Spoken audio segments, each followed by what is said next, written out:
Hello friends, hope आप सब अच्छे होंगे। आज का जो मैं आपको गाइडेंस देने जा रही हूँ वो एक अलग टॉपिक है। और इस गाइडेंस के लिए मैं जो चार्ज है यूनिवर्स को दे रही हूँ कि वो मुझे जिस चीज़ के लिए प्रिपेयर कर रहे हैं, जो गाइडेंस आपको देना चाहते हैं, वो मैं प्रॉपरली आपको दे पाऊँ।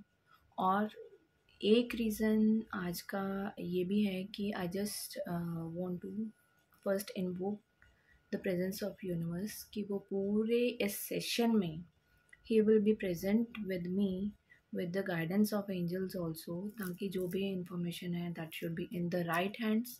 क्योंकि ये इंफॉर्मेशन उसी पर्सन के पास जाएगी जो इसको समझ पाएगा। एंड आई जस्ट वांट कि जो हमारी सोल फैमिली है इसमें तकरीबन बहुत सारे लोग इस चीज़ को अच्छे से समझ गए हैं कि हमें एक पर्पस के लिए यहाँ पे भेजा गया है। सो अकॉर्डिंग टू दैट मैं आई जस्ट वांट कि ये जो आज का सेशन है that should be in the right hands. So I just first invoke the presence of universe to be with me throughout the session so that I can impart the right information, the right guidance which you want to give through me. So इसके लिए आप साथ में एक protection मुद्रा भी ले लीजिए। I am just guiding you with this. This is the Garam Mudra. Just keep the hands like this and feel that I am safe and protected during the whole session, and whatever the information I am getting in the proper way. So after that, say thank you to God and universe and all our angel and sisters, ma'am, to be with us throughout the journey. And और अब इस चीज़ को समझाने के लिए जो आज का सेशन है दैट इज़ बेसिकली ऑन ले लाइंस, कि मदर अर्थ की जो ले लाइंस हैं उसका क्या मतलब है। जैसे हमारे अंदर अपनी एक आर्टरीज, वेन्स और ब्लड वेसल्स हैं, वैसे ही अर्थ की अपनी ब्लड वेसल्स, वेन्स और आर्टरीज होती हैं। ठीक है, उनको नाम दिया गया है बेसिकली ले लाइंस। और इस प्रोजेक्ट के ऊपर काम करने से पहले मैं अपना कुछ पर्सनल एक्सपीरियंस आपके साथ शेयर करना चाहती हूँ ताकि आपको चीज़ें और ज़्यादा क्लियर हो जाएंगी। कि जैसे कि हम लोग इस जर्नी में अपने बर्थ से ही हैं। तो मेरी जर्नी जैसे ही बर्थ से स्टार्ट हुई, मैं जिस जगह पे रह रही थी तो मैं उसमें एट द एज ऑफ 8 या 9 ईयर्स में ही मैंने कुछ चीज़ों को ऑब्ज़र्व करना स्टार्ट कर दिया था। कुछ चीज़ें मुझे इंट्यूशन या सेंसेस फील होती थी। डीएम मेरे साथ बाय बर्थ थे। We are in the same family.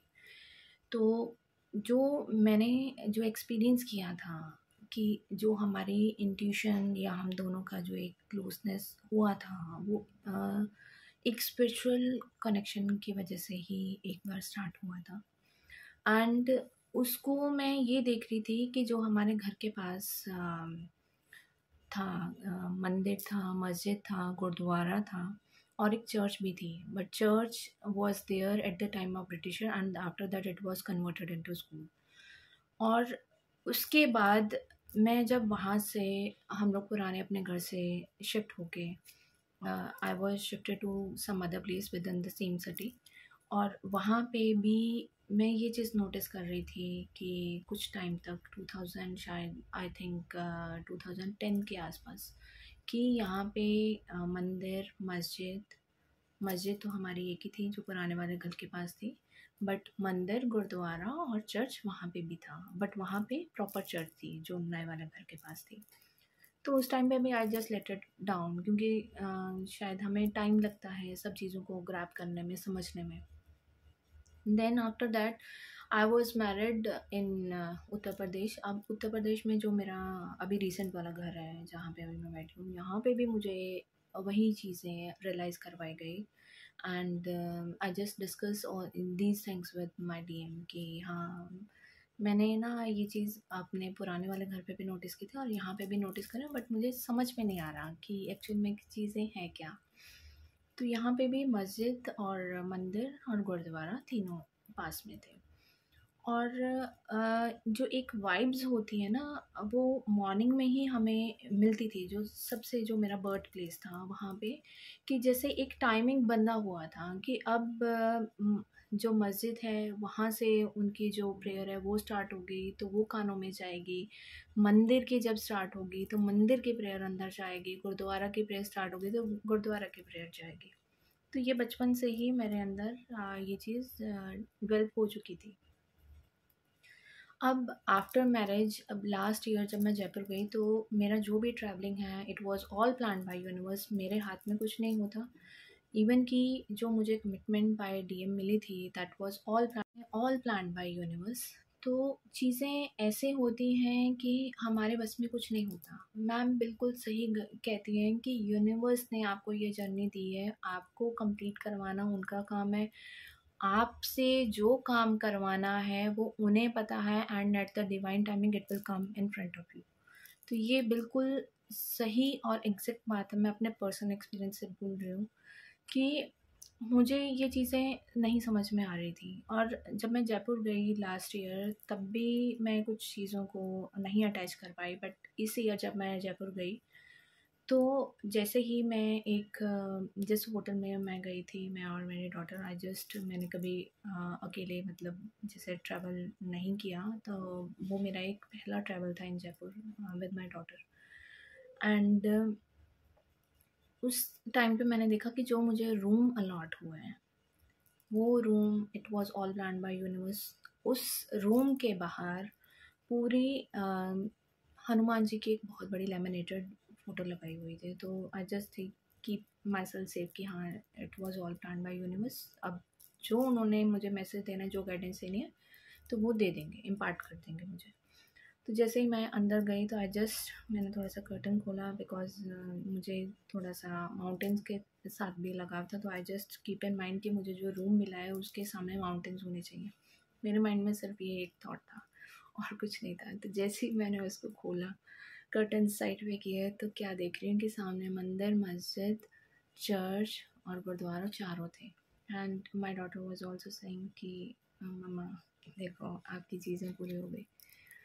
तो then I again ask God कि यूनिवर्स आप मुझे क्या मैसेज दे रहे हो, मुझे अभी क्लियर नहीं है। बट जब मैंने अर्थ की मेडिटेशन बनाई then I get the point कि हाँ चीज़ें कुछ ऐसी हैं जो मुझे यूनिवर्स गाइडेंस दे रहे हैं, I have to explore it out. तो यूनिवर्स ने मुझे बताया कि कैसे अर्थ की जो लाइंस हैं वो होती हैं, अर्थ की भी अपनी एक वेन्स, वेसल्स और आर्टरीज होती हैं, जिसको हम ले लाइन का मतलब देते हैं, या उसका नेम हमें क्या रखा है, ले लाइंस।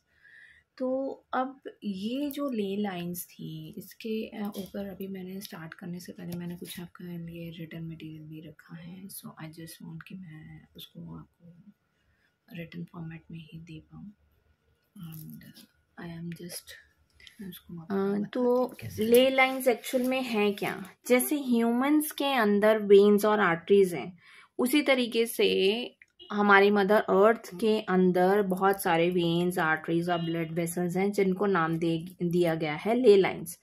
अब ये जब ले लाइंस कैसे होती हैं, ये जो ले लाइंस हैं इनके अंदर जैसे हम कहते हैं ना एनर्जी होती है, ये एनर्जी इलेक्ट्रिक करंट की फॉर्म में होती है अगर हम साइंस के अकॉर्डिंग बात करें।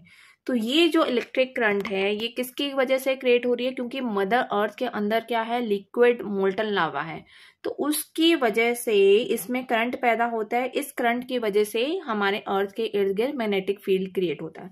ये जो मैग्नेटिक फील्ड है इसका पर्पस क्या है कि जो सन से जो स्ट्रॉन्ग हार्मफुल रेज आ रही है उनसे हमें ये प्रोटेक्शन दिलाते हैं। तो ये जो ले लाइंस हैं बेसिकली ये एनर्जी सेंटर हैं हमारे अर्थ के लिए, और इस एनर्जी सेंटर की जो वाइब्रेशन है इतनी ज्यादा हाई है कि यहाँ पे जो भी एक मिस्टिकल एरिया इसको कई बार कहा जाता है, या कई बार ये कहते हैं कि यहाँ पे बहुत ज्यादा स्ट्रॉन्ग स्पिरिचुअल इंफॉर्मेशन या नॉलेज इम्पार्ट होती है ताकि वो लोगों को आगे दी जा सके। सो यहाँ पे इन ले लाइंस के ऊपर मोस्टली क्या देखा गया कि किसी तरीके का कोई टेम्पल होगा, कोई मॉन्यूमेंट होगी, यहाँ कुछ पिरामिड्स बने होंगे, तो इस तरीके से है। और यहाँ पे इन ले लाइंस को जैसे अमेरिका में क्या नाम दिया गया, एज स्पिरिट लाइंस, और ऑस्ट्रेलिया में इसको कहा गया एज ड्रीम लाइंस, वेस्ट में इसको ले लाइंस के नाम से ही कहते हैं। और इसका एक चीज और देखी गई कि जहां पे और जब ये ले लाइंस अगर आपस में इंटरसेक्ट कर गई, या तो इंटरसेक्ट कर गई और कई बार ये डबल भी हो जाती हैं, जहां पे ये इंटरसेक्ट करती हैं तो वहां पे कोई ना कोई अलाइनमेंट जरूर होती है विद द स्टार्स, प्लैनेट्स, यहां से वो इंफॉर्मेशन इम्पार्ट होती है टुवर्ड्स मदर अर्थ।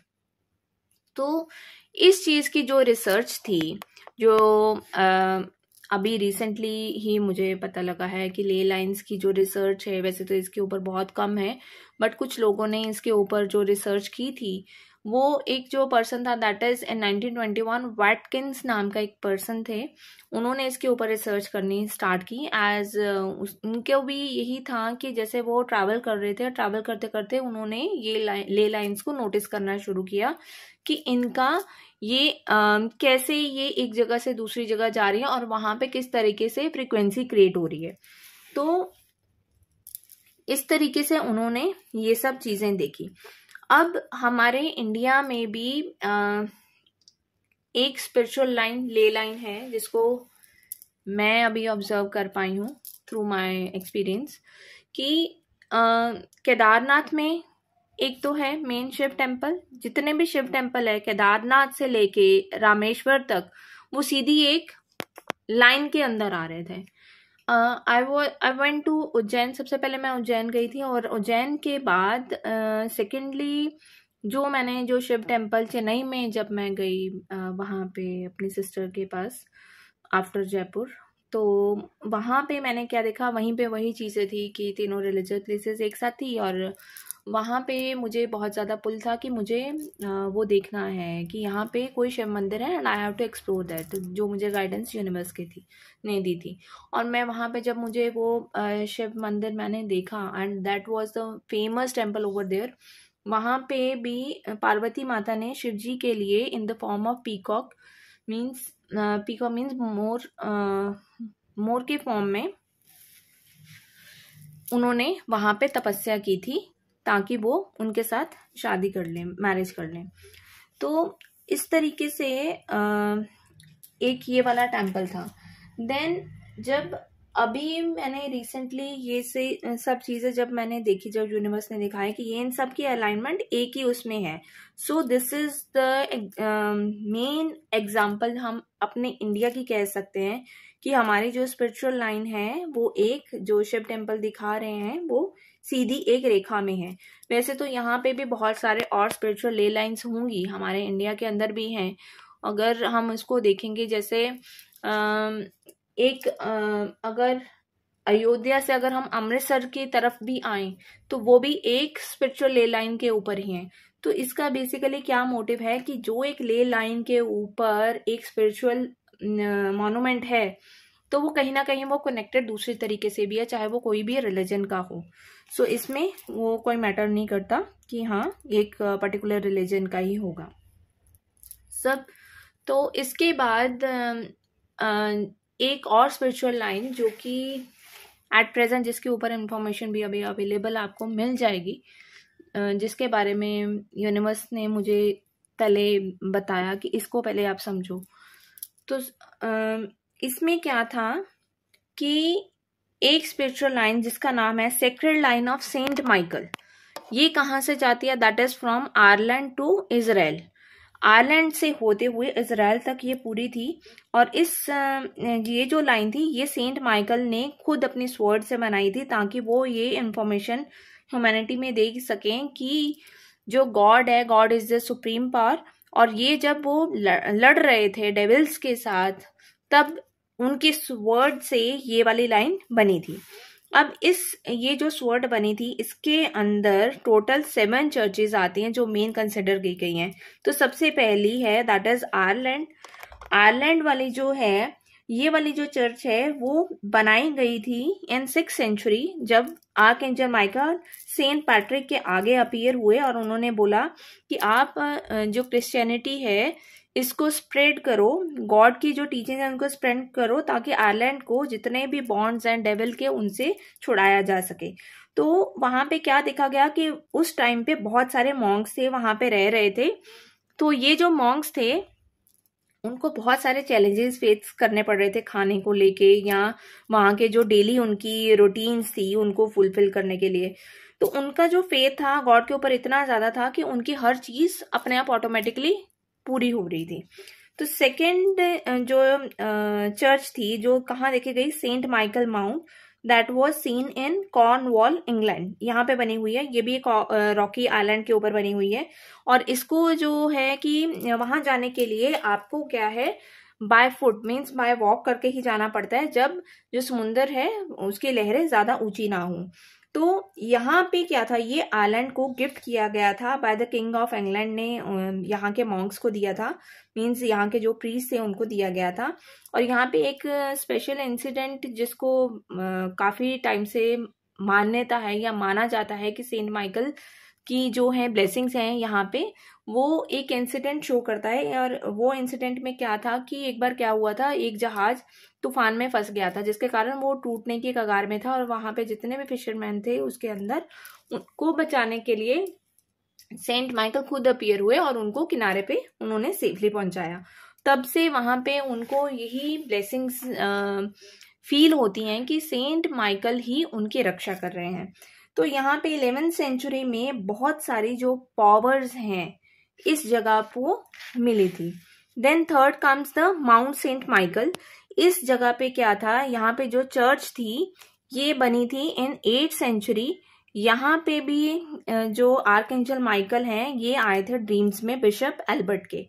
तो वहां पे उन्होंने एक रॉकी आइलैंड उनके ड्रीम्स में आ रहे थे, तो वो जो उनको दिखाया जा रहा था तो उनको वो गाइडेंस वो मिल रही थी कि इनको एक्सप्लोर करना है।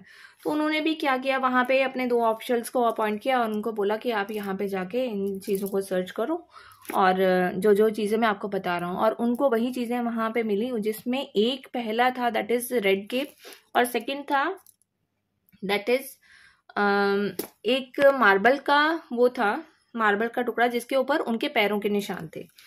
So this is the third one. और फोर्थ वन जो थी, फोर्थ और फिफ्थ दोनों ही इटली में है। जो फोर्थ वन है उसका नाम था सेक्रा डी सैन मार्शल, और इस चर्च की है जो ये बना था 10th सेंचुरी में इन इटली। अब ये इस चर्च को बनाने के लिए जो गाइडेंस आई थी दैट इज गोवानो वेंसिजो को आई थी। और यहाँ पे क्या था कि ये जो चर्च थी यहाँ पे बहुत सारे रॉयल फैमिलीज ऑलरेडी रह चुकी थी और उनकी जो कब्रें थी या उनकी जो टूम्स थे वो भी वहीं पे बने हुए थे। तो जब आप इस चर्च में जाते हो ना तो कहते हैं जो स्टेयर्स हैं उनके साइड में अभी भी वो टूम्स हैं। और जब आप मेन एंट्रेंस गेट पे देखते हो तो वहां पे बहुत सारा एक बड़ा सा गेट है जहाँ पे बहुत सारी पेंटिंग्स हैं एंड उस पर बहुत सारे जॉडिक साइंस भी बने हुए हैं। And this place is very much famous for, कहा जाता है कि पेंटिंग्स और आर्किटेक्चर के लिए बहुत फेमस है। जो fifth church that is in Gargano in Italy, इसमें भी ये 5th सेंचुरी में क्या हुआ था कि एक इंसिडेंट हुआ था। वहां पे एक चरवाहा था एंग्लो नाम का, जो कि एक उस माउंटेन पे अपनी जो कैटल्स हैं, हर्ड्स हैं, उनको चरा रहा था। तो उसमें से क्या हुआ, एक दिन उसकी एक बुल थी वो मिस हो गई। तो वो उसको ढूंढता रहा, उसको नहीं मिली। तो उसको ड्रीम्स में आया कि वहीं पे वो बुल है। तो जब वो देखने गया तो वहां पे वो बुल तो थी बट वो कोई रिस्पॉन्स नहीं कर रही थी। तब उसने क्या किया कि एक वो अपना तीर कमान से उसने अपना तीर छोड़ा और देखा कि वो जो एरो था, वो जो तीर था वापस उसी के पास आ गया। एंड देन उसने ये जो चीज थी अपने लोकल्स और बिशप्स के साथ डिस्कस की। तो तब after 3 days archangel Michael appear हुए और उन्होंने कहा कि इस केव के आगे अब आप चर्च बनाइए। Then come the 6th one that is in Greece में मोनेस्ट्री ऑफ आर्कएंजल माइकल के नाम से है। और यहाँ पे जो आर्कएंजल माइकल थे, ल्यूक नाम के जो बिशप थे उनके आगे वो अपीयर हुए थे इन 12th सेंचुरी और उनको बोला कि आप यहाँ पे बनाइए। और यहाँ पे भी जब वो चर्च बनाई उस टाइम पे जब वो प्रेजेंट थे आर्कएंजल माइकल, तो उन्होंने एक झरना भी वहां से एरप्ट किया। सो यहाँ पे देखा जाता है कि ये जो थी, यहाँ पे एक स्टेच्यू भी बहुत बड़ी है आर्कएंजल माइकल की, that is 3 metre feet in height, जो सबसे बड़ी मानी जाती है। And then come the stella, last वाली जो थे जहाँ पे टिप माना जाता है उनकी स्वॉर्ड का, दैट इज इन इजराइल। ये लास्ट श्रेन मानी गई है। ये 13th सेंचुरी में बनाई गई थी बाय कैरमलाइट डिवोटीज। अब क्या था, कैरमेलाइट डिवोटीज क्या थे, ये लॉर्ड मैरी को मानते थे। लॉर्ड मैरी जैसे हमारी तारा, ग्रीन तारा माँ है जो कि स्प्रेड करती हैं लव को, और उसी तरीके से ये उनकी जो गॉडेस हैं वो भी अनकंडीशनल लव स्प्रेड करती हैं और कंपैशन देती हैं लोगों को कैसे अपने आप को कैसे वर्कआउट करना है। सो इन बिटवीन बीच में क्या हुआ था कि मुस्लिम का होल्ड हो गया था इस जगह पे, तो 130 ईयर्स तक ये लोग यहाँ पे आपस में एक दूसरे को नहीं हेल्प आउट नहीं कर पाए, तो जिसकी वजह से कैरमेलाइट को यहाँ पे इस जगह को छोड़ना पड़ा। एंड आफ्टर 130 ईयर्स होल्ड उनके पास दोबारा आया, तब उन्होंने रिवाइव किया अपने चर्च को और यहाँ पे बहुत सारी ब्लेसिंग्स को फील किया। सो बेसिकली ये जो मैंने वीडियो बनाई है इसका मेन पर्पस क्या था कि हम सब किसी ना किसी एक स्पिरिचुअल लाइन के ऊपर हम लोग भी चल रहे हैं, तभी हमें ये गाइडेंस प्रोवाइड हो रही है। एंड इस चीज़ की आप लोग वैल्यू करो, क्योंकि ये जो इन्फॉर्मेशन है हमें यूनिवर्स दे रहे हैं, वो हमें प्रिपेयर कर रहे हैं, हमारी जो डोर है उनके हाथ में है। तो इसको ये देखो कि जो पॉजिटिविटी आप कैरी करोगे, जो पॉजिटिविटी आपके अंदर क्रिएट की जा रही है, वो कहीं ना कहीं आप आगे स्प्रेड कर रहे हो। तो इनडायरेक्ट वे में आपको प्रिपेयर किया जा रहा है by universe so that you can serve the society. So this is the main mission of universe. And यही शायद मुझे वो सिखाना चाहते थे कि इस इंफॉर्मेशन को मैं समझूं, जिसके लिए उन्होंने मुझे अलग अलग एक्सपीरियंस करवाए। And thank you so much universe कि आपने मुझे ये अपॉर्चुनिटी दी इस चीज़ को सीखने के लिए। And thank you ma'am for your love कि आपने हमें यहाँ तक पहुँचाया। Thank you, love you my soul family. और सब प्लीज़ इस चीज़ को आप समझो, we all are connected to each other कहीं ना कहीं। That's why we are on this platform in the form of a soul family. So love you all.